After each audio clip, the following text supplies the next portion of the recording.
Hey everyone, I'm Elaine Ansaldo and I'm a conversation designer. Today I'm going to be talking about the tools of the trade and how to improve your conversation design process with the tools that you have available.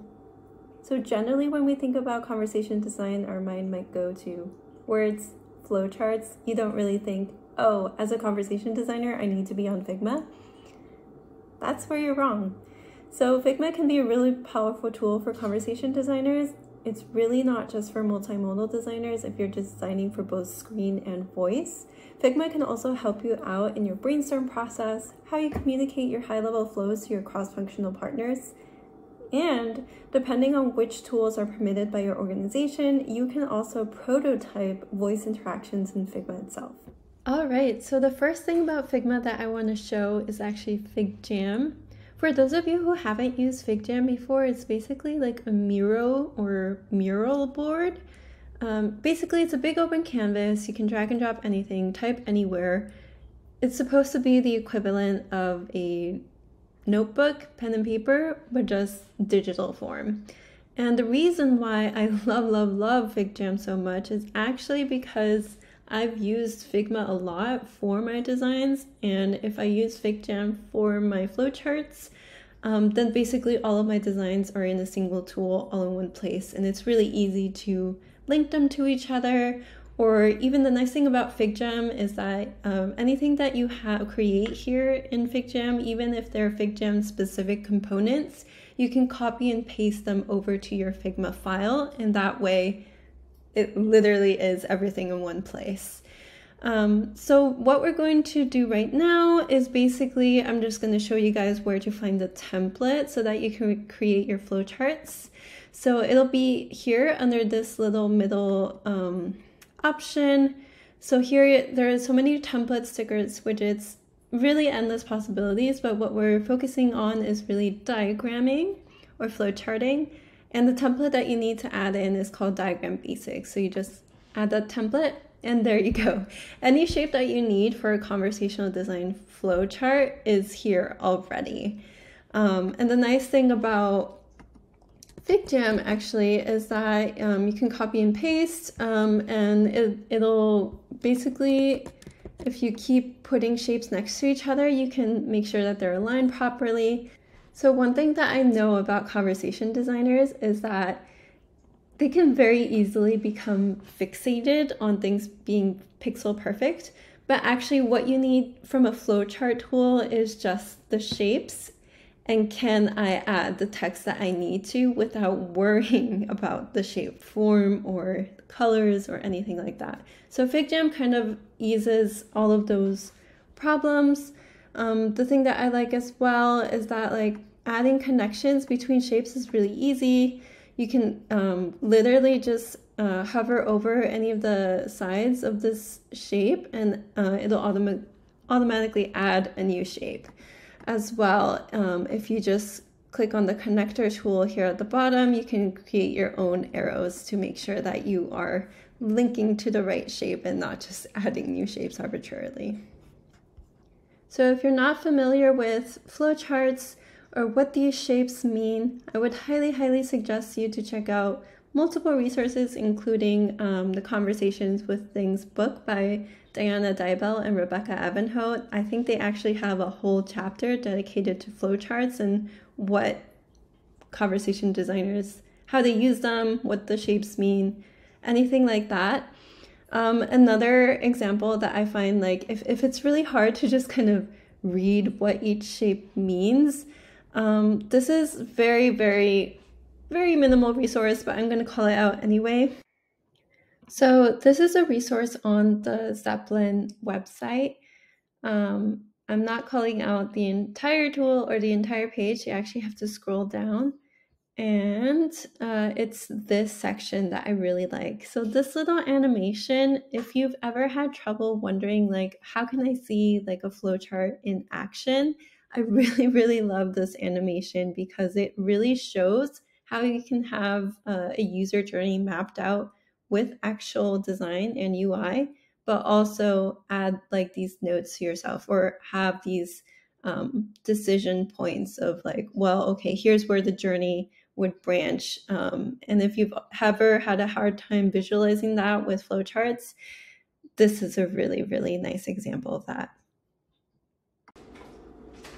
All right, so I did want to give an example of what a conversation design flowchart might look like in FigJam. So I replicated Aura, which was my team's chatbot that we submitted to the 2021 Hackathon. The point of this experience was to provide safety tips and statistics to users, say if they're heading out from the office and they're exploring a new area and they just want to make sure that that place is safe. So Aura was supposed to be a comforting on-the-go companion to provide that information to users. And yeah, let me zoom out a little bit. So generally when you create a flowchart, the purpose of this flowchart is really to communicate, hey, these are the things that are going to make this conversational experience successful, and here are the resources that I need for them. So really what I'm trying to communicate when people open this file is that there are two main journeys in this experience, and one of them loops. So you can see here that I do allow the user to request one address again and again. And another thing that I want people to take away immediately when they open this file is the fact that I do need an API hookup here. So there is an API call here, and it's represented with this cylindrical shape. Again, just flowchart basic cylindrical shapes, that's really to communicate a backend action. So either you're storing data in a database or you are searching for that information dynamically through an API call. Another thing that's very common is these decision points in the shape of a diamond. So this is where your journey branches out.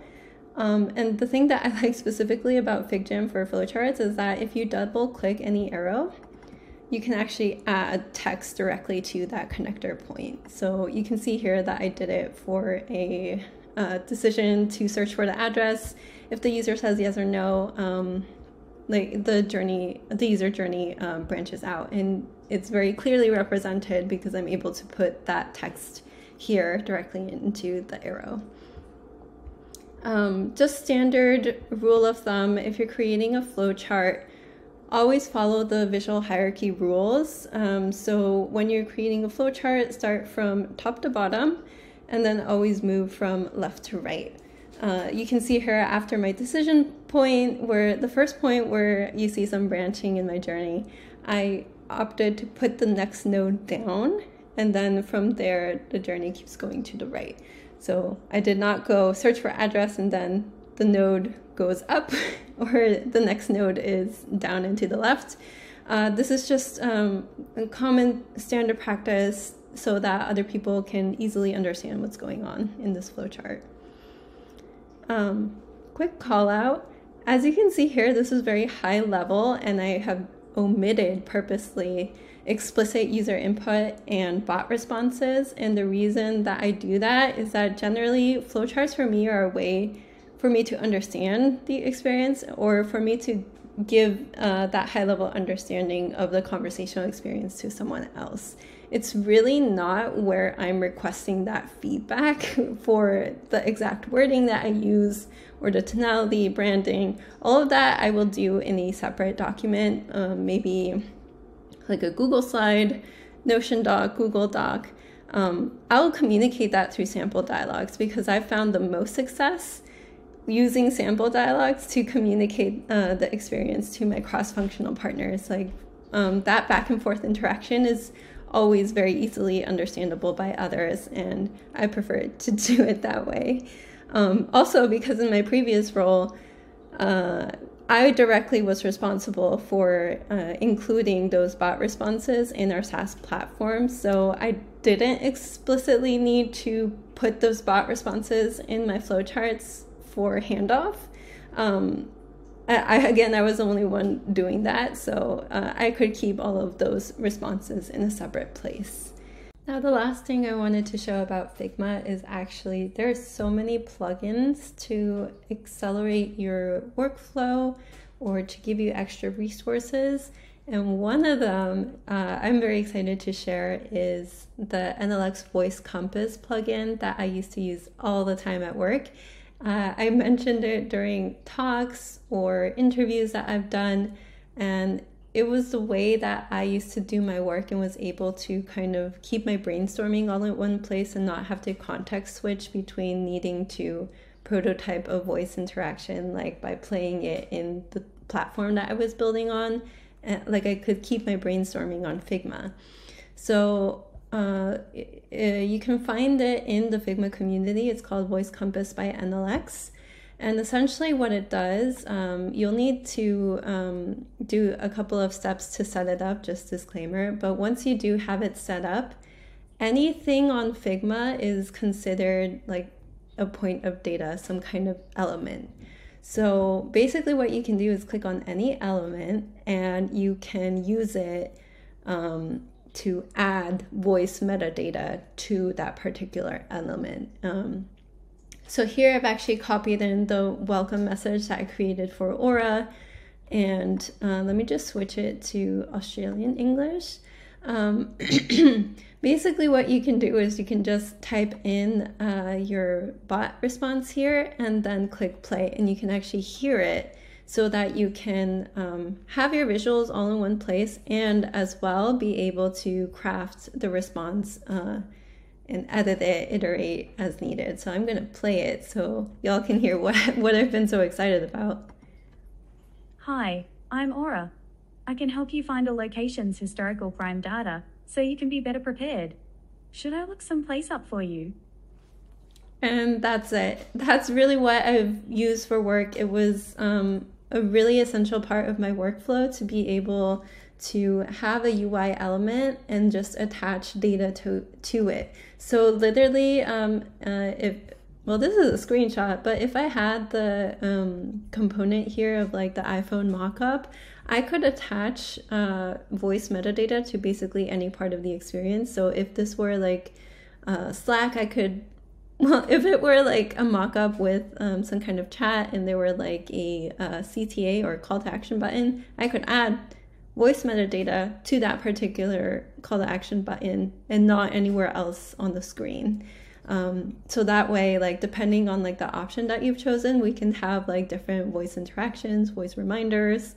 And yeah, so I hope this has been helpful for all of you. Again, when it comes to conversation design, we all have different processes. I can only share what I learned and what I've used. So please use your judgment and do what's best for your team and for your company. Let me know if you have any more questions about like other Figma processes or tips and tricks that I can share. And yeah, thanks for watching.